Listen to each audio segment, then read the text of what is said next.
Ready to dive into a world of dragon riders. Always. This time we're looking at Fourth Wing, this fantasy novel by Rebecca Yarros. Yeah, Fourth Wing. And honestly, this book, it's got it all. It's intense. We're talking like Game of Thrones with dragons, right? But instead of fighting over who gets to sit on the throne, it's all about surviving this brutal draft. Oh, yeah, that's a good way to put it. It's like a draft, but instead of going to, play basketball, you're thrown into this intense world of, aerial combat. And fire-breathing dragons. Right, with dragons. See, the world building here immediately throws you into this super rigid social structure. Dragon riders. They're at the top. Think, major celebrities. Oh, totally. They're the warriors, the elite. Everyone wants to be them. Exactly. But here's the catch. They're practically guaranteed to die before they hit 30. Yeah, it's brutal. It's almost like, imagine if the NFL, like professional football, was also the military. Oh, wow. And the only way to move up in the world, to gain any kind of status, is to get drafted by a team. Okay, I'm with you. But here's the thing. The chances of you, dying in your first year? Yeah. Sky high. That's a really good comparison. And that's the world our main character, Violet Sorrengail, is dealing with. Talk about pressure. It's conscription day, which is basically like draft day, and she's facing this huge dilemma. Huge is an understatement, right? I mean, her whole family, generations of dragon riders, we're talking legendary status. Her mom, basically a rock star in this world. Right, but Violet, not exactly following in the family footsteps. Not even close. This girl would much rather have her nose stuck in a book, digging through ancient texts and lore. The scribe quadrant, the more, shall we say, intellectual path. Yeah, intellectual, which in this world is basically code for you're going to die at a desk job. Can you imagine the family dinners? Pass the salt, Mom, and, oh, by the way, I think I'll apply to the library instead of, risking my neck against a giant fire-breathing lizard. And her mom does not hold back. That line where she's like, you're the daughter of a writer. I will not watch one of my children enter the scribe quadrant. Talk about pressure. Intense. And it's not just the mom, right? Her sister, Mira, who is a writer. Right, Mira. She's begging their mother to reconsider. She's seen the reality of it, how dangerous it is. It's almost like she knows sending Violet into the writer quadrant is basically a death sentence. The book does not shy away from those dangers either. Being a writer, it's a constant threat. Violet's got this rebellious streak in her, though, even before this whole conscription day thing. Oh, absolutely. Remember that book she has? The one passed down from her brother, the one with all the ancient lore. Oh, yeah. It's like this little piece of forbidden knowledge, this connection to her brother, this hint of magic that maybe, just maybe, the rest of the world has forgotten about. Okay, I love that. But before she even steps foot into training, she has to face this insane test. The parapet. Yeah, the parapet. It's basically this narrow, crumbling bridge that stretches across this massive gorge, hundreds of feet in the air. And it's windy. Don't forget windy. Designed to weed out anyone who isn't absolutely cut out to be a writer. A true test of courage. Oh, totally. And for Violet, who, let's just say, isn't exactly built like a warrior. Right. Not exactly the picture of athleticism. It becomes this massive physical and mental challenge. But she pushes through. She's tiny, but she's got guts. And speaking of intense, this is where we meet Xaden. Xaden Ryerson. Talk about your classic brooding love interest. Oh yeah, mysterious, powerful. But carrying some serious baggage. Definitely some baggage. And did I mention he's got some major issues with Violet's mother? Oh yeah, some deep-seated resentment there. But the spark between Xaden and Violet? Instant. You can cut the tension with a knife from the moment they meet. Absolutely. And you can't forget about the social hierarchy, even within the writer's quadrant. Oh, it's brutal. It's like the cool kids table, but with dragons. Instead of gossip, they're comparing scars and burns. Yeah. And then there's the death roll.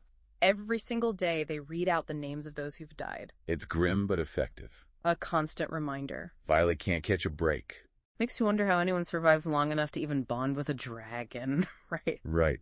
And speaking of, there's this whole other layer of mystery and intrigue with the wards. Wards? You mean those magical barriers that protect the entire kingdom? Exactly. And they're failing. No one knows why. Which adds this whole other element of suspense. Is it an external threat? Or is it something more, I don't know, sinister? Something happening from within? I mean, we do get those hints, right? Like maybe it's connected to Violet's family history. Which is a whole other can of worms. Talk about a tangled web. So we've got, what? Death-defying training, dragon riding competitions, a possible conspiracy to overthrow the kingdom, And, oh yeah, did I mention the forbidden magic? Oh yeah, can't forget about that. But here's the thing about Violet. She doesn't give up easily. Even with all the odds stacked against her, she pushes through. She's scrappy. Totally. At first she struggles, which makes sense, but she's resourceful. She starts training in secret, using her knowledge of herbs and all that ancient lore from her brother's book. She's like, okay, everyone else is focused on brute strength. Fine, I'll use my brain. Exactly. It's such a refreshing take on the whole chosen one trope. She has to work for every single victory. And speaking of victory, let's talk about threshing. Oh yeah, threshing. This is the big one, right? The make or break event for any aspiring writer. Yeah. Where dragons actually choose their writers. It's life or death, high stakes, everyone watching, no pressure. Well, let's just say Violet. She totally defies expectations. Big time. I mean, she doesn't just bond with one dragon. This girl bonds with two. Two of the most powerful dragons in the entire land. It sends shockwaves through, well, everyone. Imagine, right?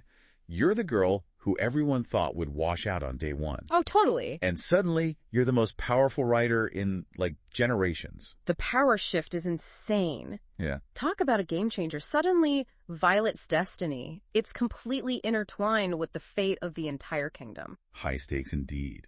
And her relationship with Xaden. Things are heating up. Of course. I mean, they're facing these intense challenges together. They're sharing these incredible experiences. And those sparks, they're turning into, like, a full-blown wildfire. There's always a but. Always a but. They're both keeping secrets. Xaden, especially, he's got his own agenda, his own loyalties, and they might not line up with Violet's. Which brings us to the biggest plot twist. Like, oh my god, did not see that coming moment. Remember how Xaden's got that whole vendetta against Violet's mother? Oh yeah, like years of resentment. Well, turns out there's a reason. A big one. A family affair, you could say? He, along with some others in Violet's inner circle, they're descended from this group of rebels. Rebels who almost took down the entire kingdom generations ago. Betrayal. Right. Suddenly everything Violet thinks she knows about her friends, her mentors, her own family history. Yeah. It's all been flipped on its head. And it's not just about the past, either. These descendants, they have inherited these dangerous relics from their rebellious ancestors. Powerful objects, right? Objects that could throw the kingdom into chaos. It's like finding out your friends are planning a revolution, and they've been using you this whole time. And it all explodes when Valden's group launches this attack. A full-on devastating attack against one of the kingdom's most important outposts. Talk about an impossible situation. Violet's caught between a rock and a hard place. Does she side with the kingdom she's sworn to protect, or with the guy she's falling for, even if it means going against everything she's ever believed in? And just to add fuel to the fire, remember those rumors of the Venin?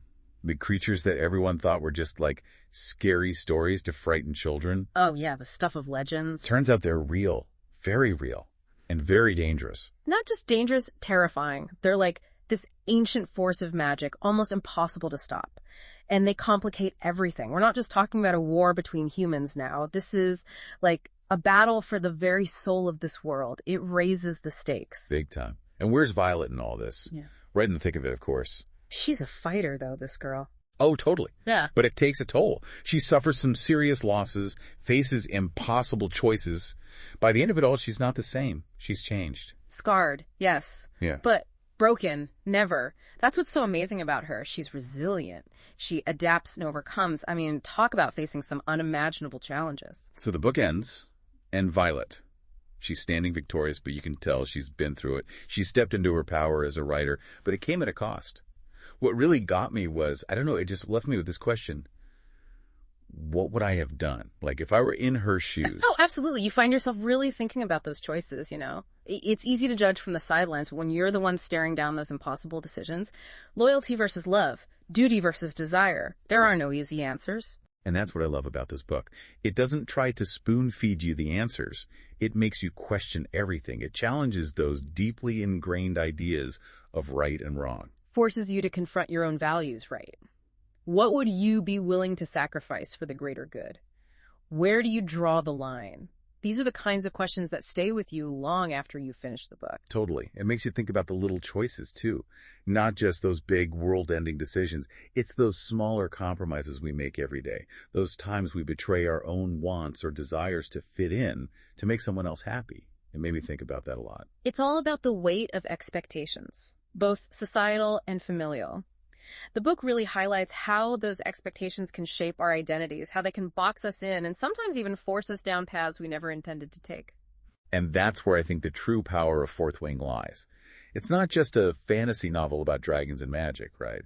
It's a reflection of our own very real struggles with identity. This search for where we fit in a world that often feels determined to put us in a box. And it reminds us that sometimes what makes us different, what makes us stand out, those are our greatest strengths.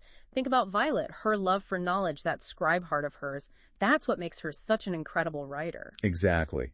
All those hours she spent with her nose stuck in those old books, it wasn't a waste of time. It was training. It was preparing her for a destiny she could never have imagined. Pretty cool when you think about it like that.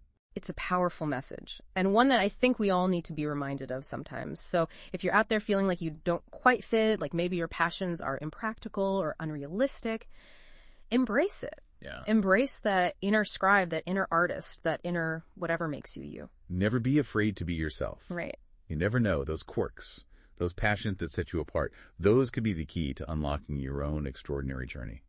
So until next time, keep exploring, keep questioning, and keep diving deep.